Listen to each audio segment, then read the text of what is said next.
그렇게 나의 소중한 시간은 짝퉁 만든 놈을 퇴치하는 데 낭비되고 있었다.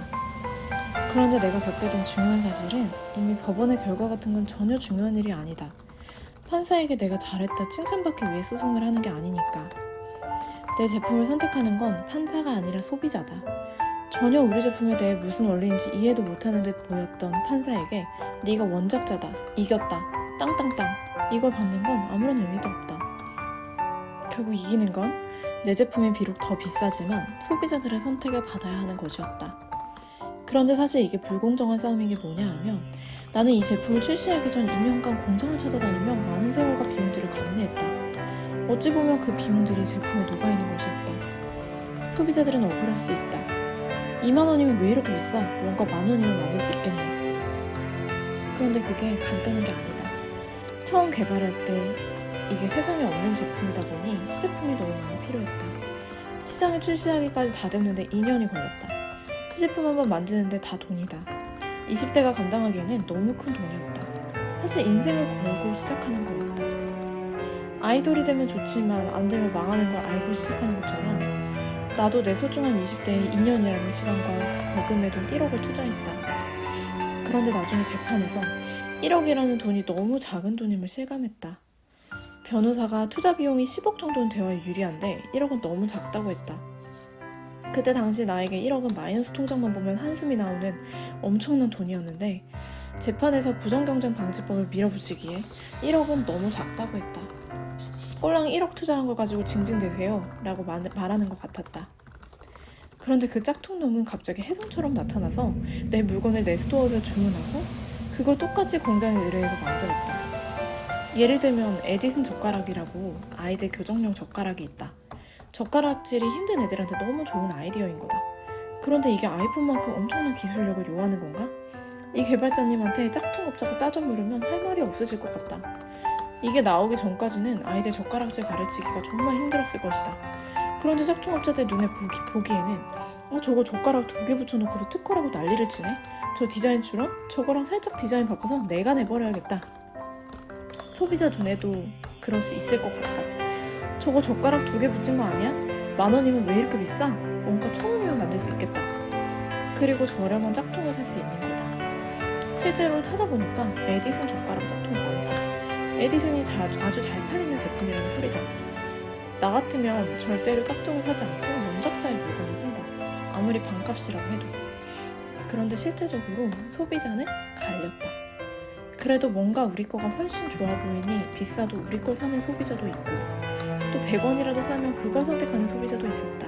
많지는 않지만 상대 측에서는 내 제품이 만들기 너무 쉽다고 주장했다. 그런데 내 제품이 있기 때문에 자기네가 따라 만들기가 쉬운 거지. 내 제품이 없는 상태에서 자기가 개발할 수가 있었을까? 그냥 그걸 보고 공장에 가져가서 똑같이 만들어 달라고 하면 그건 너무 쉬운 일이고 누구나 만들 수 있는 거다. 거기에 내 제품에는 그간의 비용까지 녹여서 이익을 남길 정도의 가격을 책정한 거지만 그 사람의 입장에서는 날린 기회비용이 없기 때문에 그냥 거기에 5% 마진만 남겨도 더 벌 수 있는 것이다. 이건 정말 불공정한 경쟁인 거다. 이렇다면 누가 제품을 개발을 할까? 누가 개발한 거 베끼는 게 훨씬 현명한 선택인데. 딱 우리 제품이 에디슨 젓가락과 비슷한 위치에 있다. 성인에게 에디슨 젓가락을 물어보면 아무도 모르지만 유아용품에 관심 있는 사람들은 100% 다 안다. 우리 제품도 일반 사람을 자꾸 물어보면 잘 모르지만 그 분야에 관심 있는 사람이면 거의 99%는 아는 브랜드가 되었다. 그런데 판사가 우리 제품을 아냐 하면 그건 아니다. 나는 재판을 하면서 점점 내가 헛짓거리를 하고 있다는 사실을 깨달았다. 내가 왜 판사를 설득시키고 있는 거지? 내 시간을 허비하면서 증거 자료를 찾으며 소비자를 설득해야 할 시간에 판사를 설득시키고 있었다. 나는 어떤 막연한 기대를 가지고 있었다. 소송을 하는 건 불의를 못 참는 자를 위한 의로운 일이다 라고 생각했다. 분명 다른 창업가님들께 조언을 드리자면 자신의 명예를 회복시키기 위해 돈이 아주 많아서 하는 건 상관이 없는데 여기에 목숨을 걸 필요는 전혀 없다.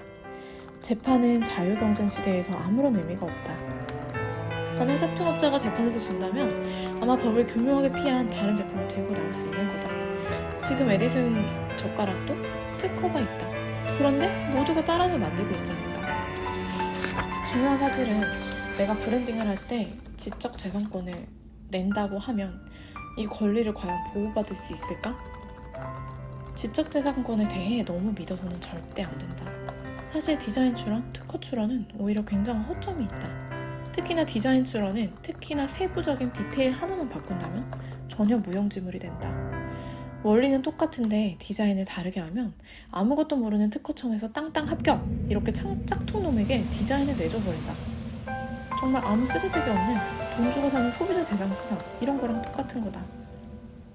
소비자들에게 주는 안심과 또 짝퉁업체가 혹시나 쫄려서 못 따라하게 하게 만들까 하는 요행 같은 걸 바라는 거에 지나지 않다. 나도 디자인 출원, 특허 출원 합쳐서 10개 정도를 가지고 있고 거기에 돈을 엄청나게 썼지만 이게 다 물특허였다. 나에게 도움이 되어준 건 그래도 상표권 하나 정도? 그래도 그 사람들이 상표권을 도용하진 않으니까. 그래서 결론은 이거다.